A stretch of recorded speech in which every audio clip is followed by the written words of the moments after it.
Iniciamos mais uma vez o programa Diálogo do Saber, uma parceria entre a TV FIB e a CAPES, o INEP e o Obeduc.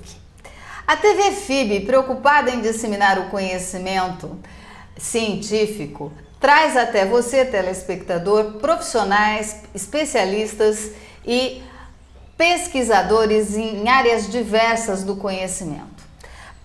Hoje nós temos como tema Educar para a Diversidade Sexual, Impasses e Perspectivas. E temos aqui conosco a nossa convidada, a professora pesquisadora, doutora Marineide D'Amico Figueiró.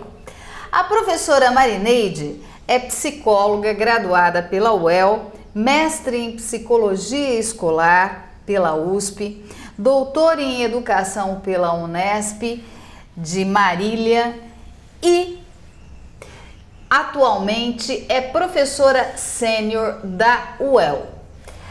Seja bem-vinda à TV FIB, Marineide. Muito obrigada, é um prazer estar aqui e participar da entrevista com você. Para iniciar o nosso diálogo, eu gostaria de pedir a você, Marineide, que nos falasse um pouquinho sobre como se tornou uma profissional qualificada para o exercício da educação sexual, que foi um título dado pela SBRASH, que é a Sociedade Brasileira de Sexualidade Humana de São Paulo. Bem, eu sempre, desde que eu me formei na Universidade Estadual de Londrina, UEL, e já no ano seguinte, 1980, eu entrei como docente da UEL. E sempre atuei nos 10 anos de 1980 a 1991, que foi quando eu comecei meu mestrado na USP. Por esses 10 anos, eu atuei muito na área da educação sexual como docente no meu departamento, na cidade de Londrina e nas cidades circunvizinhas, sempre participando de eventos, ministrando palestras em escolas para docentes, para pais, para adolescentes. E escrevendo a respeito. Então isso deu, digamos, um know-how na área. E aí eu fiz o meu mestrado de 91 a 94. Quando foi em 99, 98, a SBRASH, Sociedade Brasileira de Sexualidade Humana, ela abriu essa possibilidade de fornecer o certificado de especialista em educação sexual pela atuação profissional. E como eu tinha maneira de comprovar essa minha atuação aí já era, no caso, quase 20 anos atuando com educação sexual, foi avaliado, obviamente, pela comissão e eu pude obter esse título, então, de especialista em educação sexual pela atuação. E a gente sabe que a professora doutora Marineide, ela tem vários livros publicados na área e em função, esse título vem para confirmar isso. Por exemplo, um dos primeiros livros que ela publicou, que é... Você pode falar um pouquinho? Isso, esse livro é resultado da dissertação de mestrado, concluído em 1994, desenvolvido na USP, com uma das pioneiras em educação sexual no Brasil. A minha orientadora foi a doutora Maria Amélia Azevedo, que muito me engrandeceu, né, na experiência, e esse livro já está na sua 3ª edição, revista e atualizada, o que pra gente é uma honra. Que chama-se Educação Sexual, retomando uma proposta, um desafio. E é um livro bastante interessante, que inclusive eu vou ler o início dele, que você faz uma epígrafe muito bonita do Paulo Freire, que diz assim: a sexualidade enquanto possibilidade e caminho de alongamento de nós mesmos, de produção de vida e de existência, de gozo e de boniteza, exige de nós essa volta crítico-amorosa em busca do saber de nosso corpo. Não podemos estar sendo autenticamente no mundo e com o mundo se nos fecharmos medrosos e hipócritas aos mistérios de nosso corpo ou seus tratamos aos mistérios cínica e irresponsavelmente. O Paulo Freire disse isso. E aproveitando essa fala do Paulo Freire, eu gostaria de discutir com a senhora o seguinte: essa temática do sexo, da sexualidade, da educação sexual, na nossa sociedade muitas vezes é um tabu. Haja vista o impasse nos planos nacionais, no Plano Nacional de Educação, nos planos de educação das prefeituras municipais, principalmente aqui no estado de São Paulo, as polêmicas que surgiram. Paraná também, Paraná teve as mesmas polêmicas. Em torno da questão da diversidade, em torno da questão da palavra gênero e, inclusive, aqui no estado de São Paulo foi retirada a palavra gênero e substituída pela expressão direitos humanos. Como a senhora vê isso nesse sentido, né? Como a senhora vê essa questão desse tema na atualidade? Olha, eu tenho visto de forma muito entristecida, né? Eu acho que a educação no Brasil está engatinhando faz tempo, desde que eu comecei. Então eu vejo assim que a educação, né, os programas de educação, eles estão assim não encarando de frente, não tratando com propriedade esse tema. Nós vemos que a formação dos educadores para trabalhar essa temática fica muito aquém do necessário. Os órgãos de saúde pública deveriam investir na formação continuada dos professores, dos educadores em forma geral. As universidades deveriam tratar nos seus vários cursos de literatura do tema da educação sexual para preparar. E os órgãos públicos, como eu já falei, investir na formação continuada, mas não investir numa formação continuada pontual, de curso de pequenas horas e pronto. Não, o professor precisa de uma oportunidade de uma formação continuada mais a longo prazo, onde ele possa ter tempo para repensar-se, repensar também os seus valores, os seus tabus, porque é repensando-se que ele vai encontrar mais espontaneidade e segurança para trabalhar com os alunos. E depois, né, dessa formação continuada, ainda se requer dos órgãos públicos que possam oferecer assessoria aos professores na medida em que eles forem aplicando o trabalho com os alunos. Por quê? Na prática cotidiana, no trabalho, acabam surgindo algumas dúvidas, algumas situações, às vezes, que o professor precisa de uma supervisão, precisa de uma orientação para crescer e aprender cada vez melhor.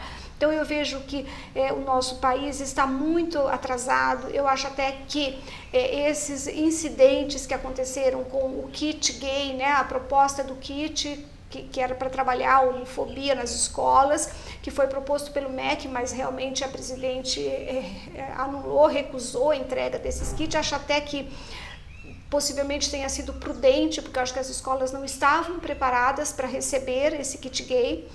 Mas, de qualquer forma, todos esses incidentes, todas essas matérias na mídia falando sobre essa questão do kit gay, ela vem assustar as pessoas que já não entendem muito bem o que é educação sexual e agora acho que passaram a temer por conta dessa história, por conta agora da discussão em torno do tema gênero, né, para entrar nos projetos de educação das redes municipais. Então isso tudo acho que vem assustar as pessoas que já não entendiam o que significa educação sexual, que eu gostaria até de fazer uma colocação sobre isso.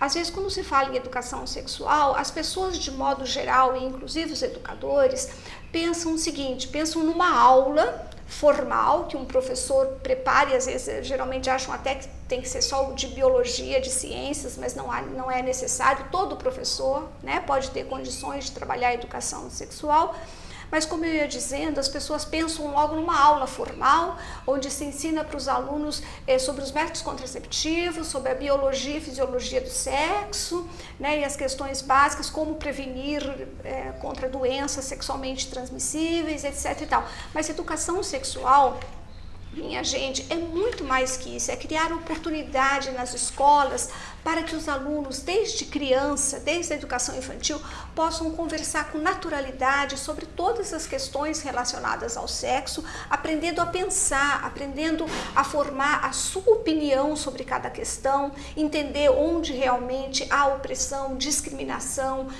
onde ele perde a possibilidade de ser sujeito da sua sexualidade. Então é ensinar nossos alunos a pensar repensar, a combater tabus, a combater preconceitos, né? Então é realmente um processo de educação a longo prazo, que não se faz numa aula, 2, 3, mas é um processo que deve começar na infância e até o ensino médio, especialmente aí se puder até a universidade. E um de seus livros, que é o Formação de Educadores Sexuais, Adiar Não É Mais Possível, que já está na 2ª edição, ele fala sobre isso. E também você brilhantemente, novamente, começa com uma epígrafe muito interessante, que é: será que a educação do educador não se deve fazer mais pelo conhecimento de si próprio do que pelo conhecimento da disciplina que ensina?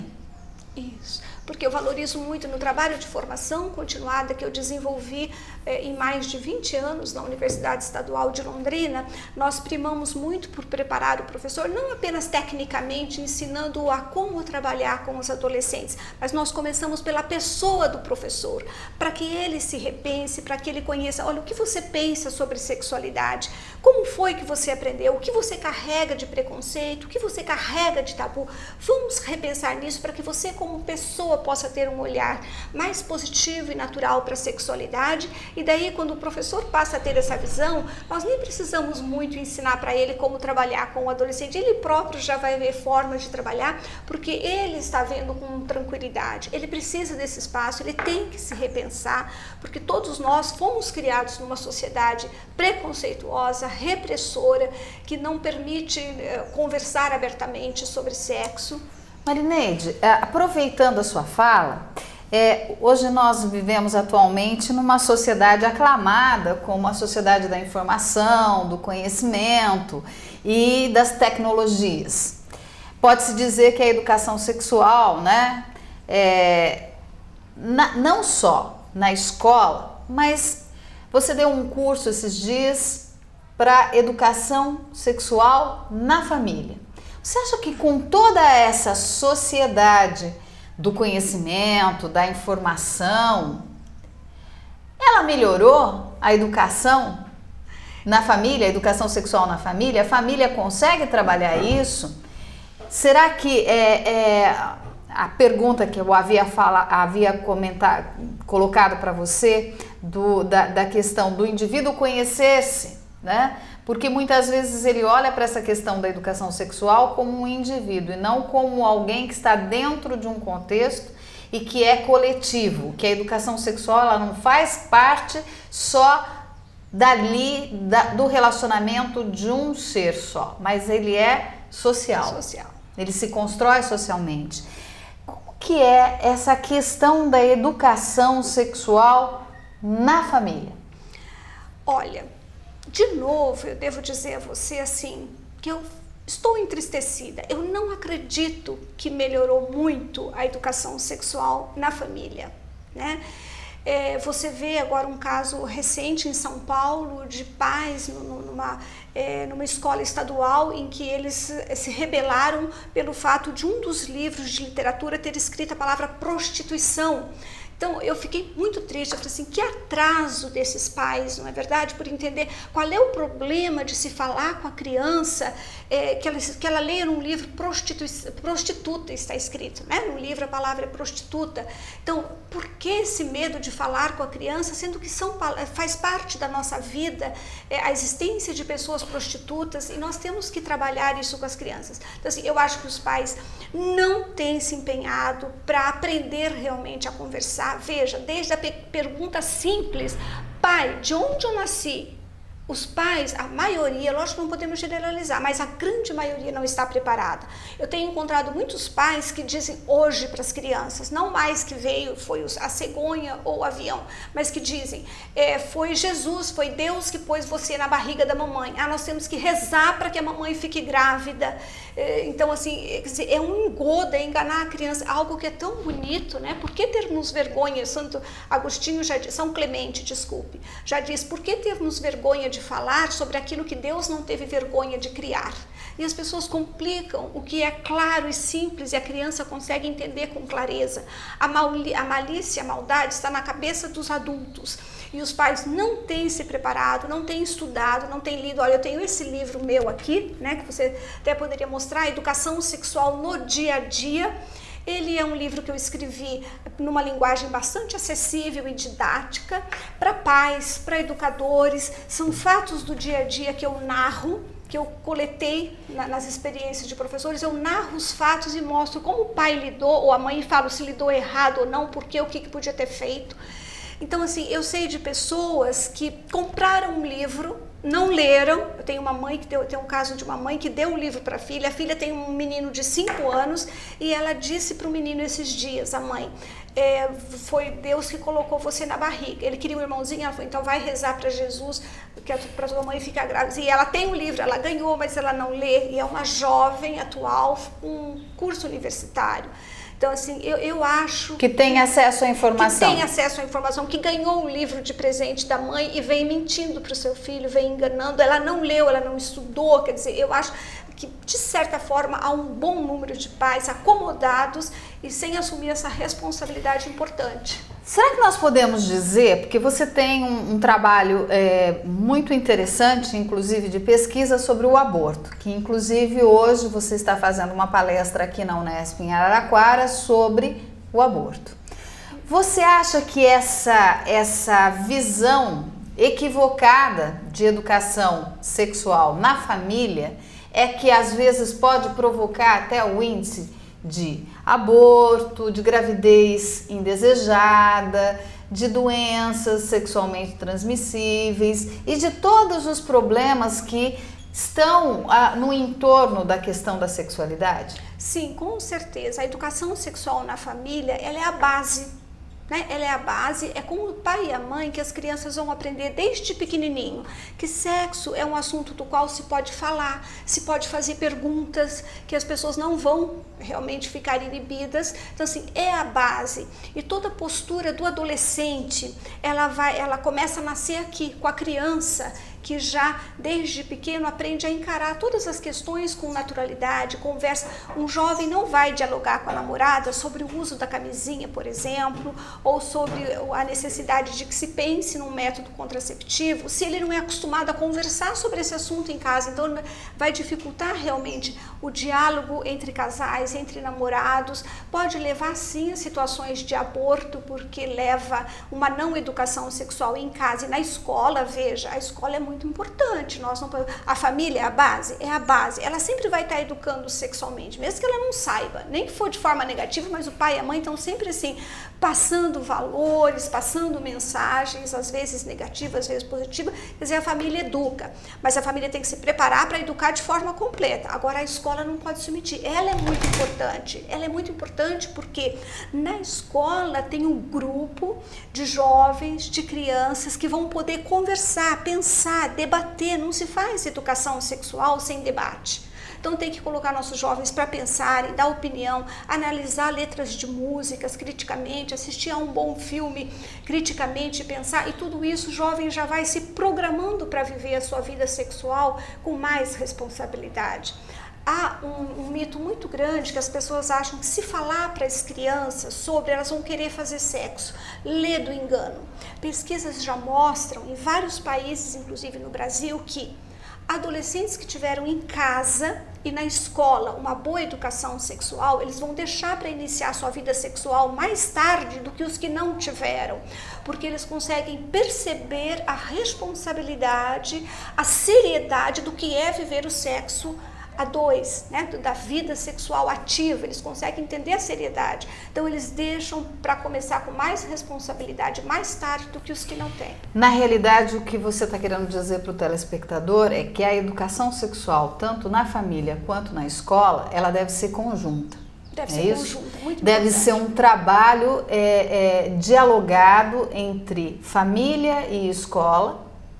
E, além de ser uma coisa conjunta, ela leva aquele que está no processo educativo a se pensar enquanto sujeito e a se responsabilizar por aquilo que ele vai fazer enquanto ser, que está dentro, até onde vão os direitos humanos, até onde não vai, não é isso? Isso. Você acha que todas essas coisas que acontecem em relação a não se colocar a educação sexual dentro da escola, como aconteceu agora com as instituições religiosas que foram contra o trabalho, né, da diversidade dentro da escola, do gênero dentro da escola. É um equívoco que essas instituições têm em relação ao que seja gênero? Olha, de fato, é um equívoco bastante grande, é lamentável.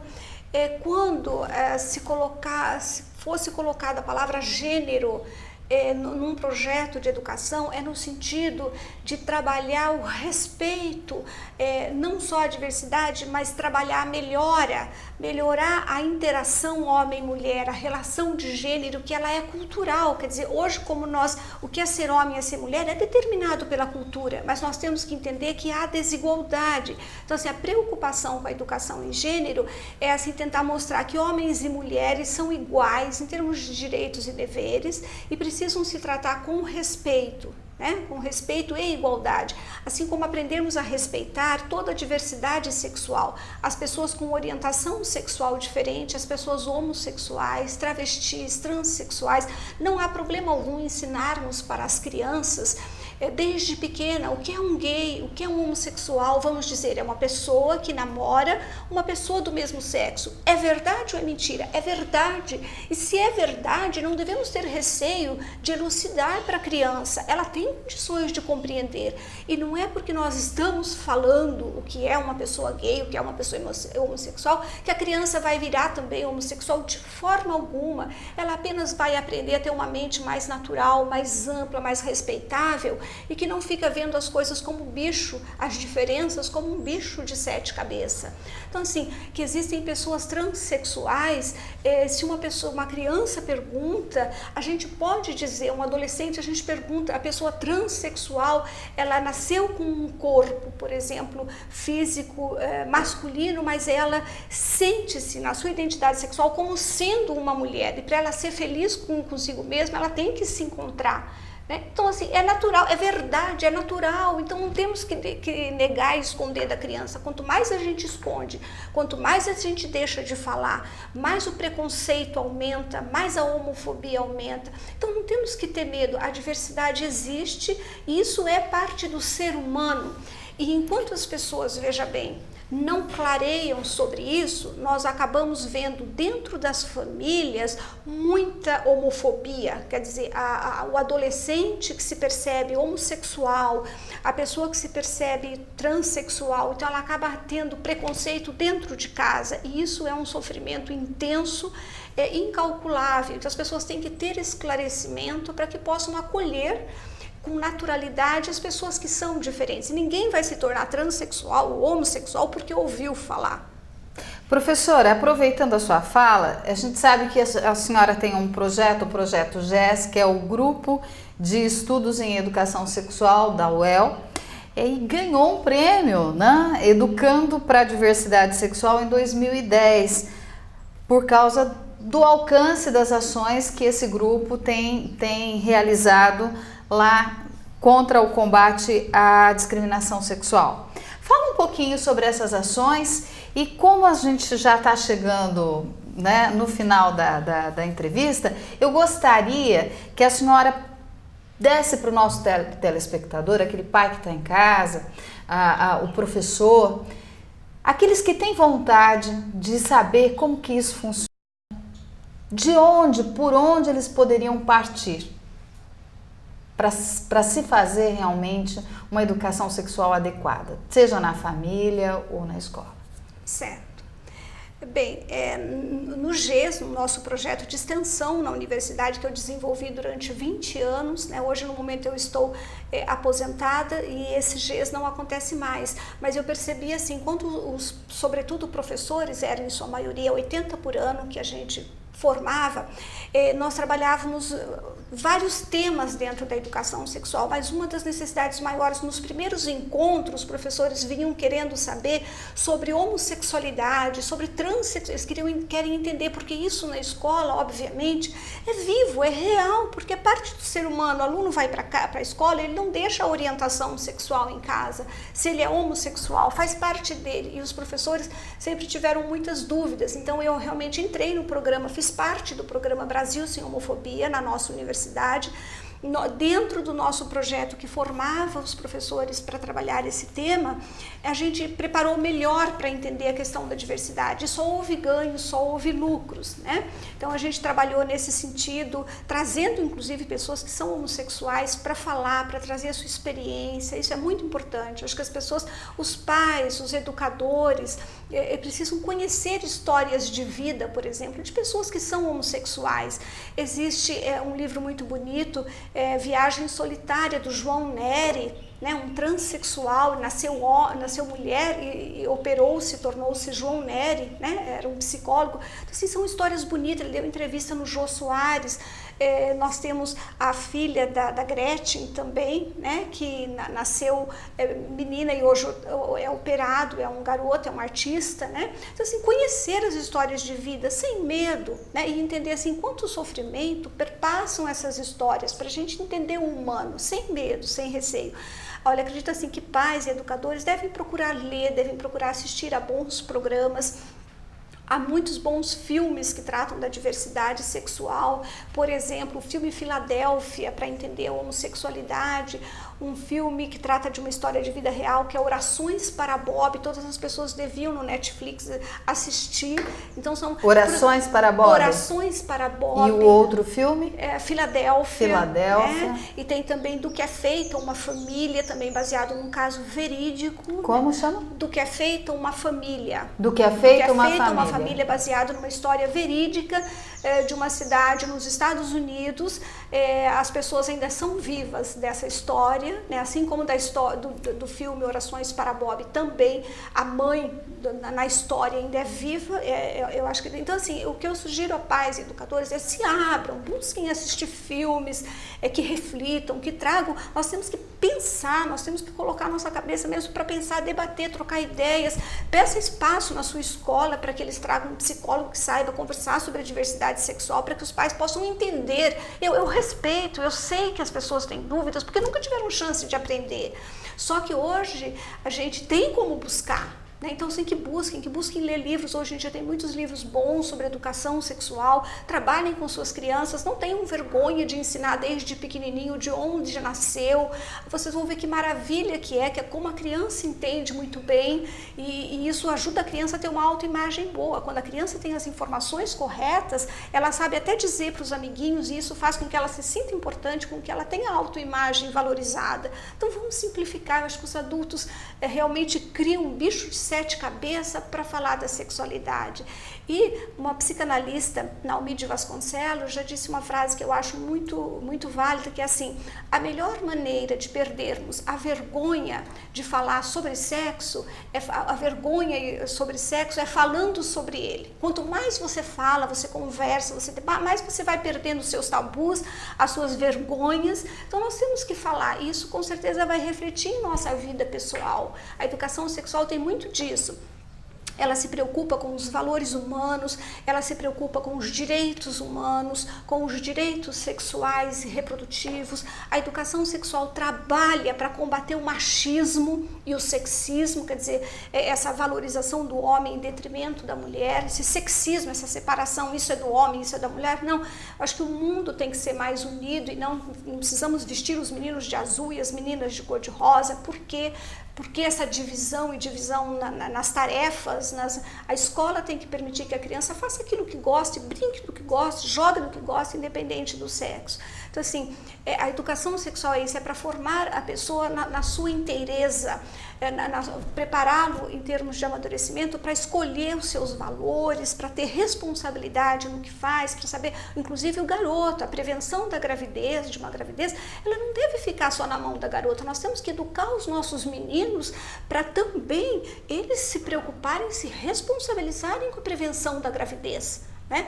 Então, a educação sexual é isso, é uma preocupação com a formação da pessoa, formar no sentido para que a pessoa vá ao encontro da saúde, da felicidade, mas que também seja uma pessoa crítica, que saiba ver onde tem repressão, onde tem homofobia, lutar contra isso tudo para um mundo melhor. Então a educação sexual tem muito a contribuir com as relações humanas. Nós queremos um mundo sem opressão para as prostitutas, sem opressão para quem é homossexual ou travesti. Então nós queremos formar jovens respeitosos, e isso não vai fazer ninguém virar ou prostituta ou homossexual de forma alguma. Apenas nós tornaremos nossos filhos, nossos alunos, mais gente, mais humano.